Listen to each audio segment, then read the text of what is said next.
question, and I think they could do it. The question is the failure of Biden in the last couple of weeks to exploit the opening he has as a moderate, because he's got that lane all to himself. What's going on? What do you see happening here? He's not played the game effectively in the last couple of weeks again. Your thoughts? Well, I think, first of all, there's a lot of time left.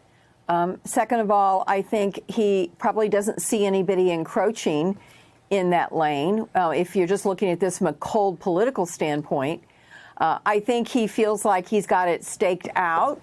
I don't know. I haven't talked to him about it. But I will say this. I think, Chris, this is a different kind of election because, you know, people forget that the majority of people that will vote in November 2020 will not claim either the Democratic Party or the Republican Party.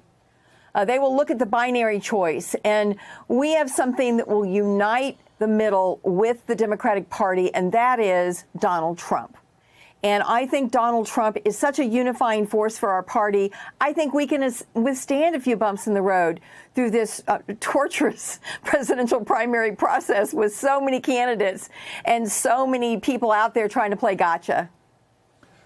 Michelle, that's the question. Can Trump turn the question to, all right, you hate me, but I'm here. I'm not a left-winger. It's going to socialize the country. I mean, he's going to make it that question, and maybe that is that question. Right. Do you want to go to the left, or do you want to stay in the middle with this crazy guy you got as president right now, but he's going to leave your taxes alone? I think he'll make that argument if he's running against Elizabeth Warren. He'll probably make that argument if he's running against anyone. But I also think that he can make the converse argument against Biden. You'll see a lot of trolling about Biden's records, a lot of, you know, sort of efforts to depress voter turnout, to disillusion the base. You might see a lot of, you know, kind of trolling about the lack of energy in his campaign. So any of these candidates are going to have vulnerabilities. I came back from Iowa, and my sense when I went to events for Warren, I went to events for Biden, I went to events for Harris, I went to the state fair.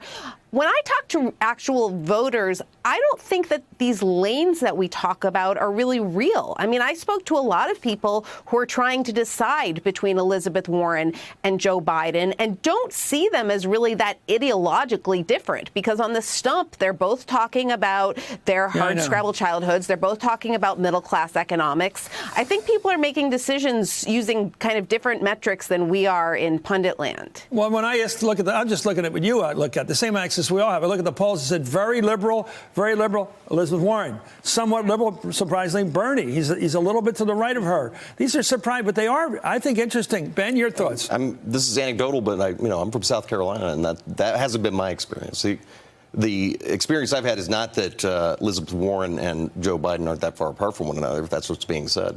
Joe Biden is much more appealing to people where I'm from who don't like Trump. But I don't think that not liking Trump is a great strategy to begin with. Any way for a Democrat to win, even Biden, against Trump in South Carolina?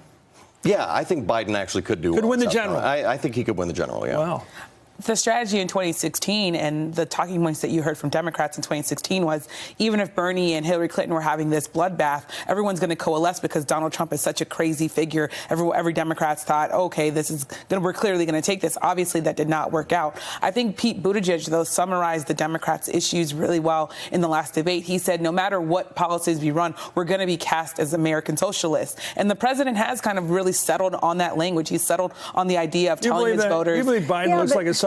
I think the president is going to continue to make that argument. I'm not saying that it's correct. The socialists play golf. He's continuing. I'm serious. There's nothing about him culturally that looks like a leftist. His message to his voters is these are Democrats are going to destroy your way of life, and it's Democrats who are going to have to say that's not clear. But I think that's the argument that they will. A lot of people I know are dying for a winner, and they want somebody that looks like a winner. They don't want to put up somebody who might win. They want to pick up somebody they think will win. Anyway, a former Republican congressman is urging his party right now to find someone to primary the president in the Republican Party. In a New York Times op-ed, former Illinois Congressman Joe Walsh writes President Trump needs a challenger from the right side of the party. Walsh argues the fact is Mr. Trump is a racial arsonist who encourages bigotry and xenophobia to rouse his base and advance his political prospects. Well, he adds Mr. Trump isn't a conservative. He's reckless on fiscal issues. He's incompetent on the border. He's clueless on trade. He misunderstands executive power, and he subverts the rule of law.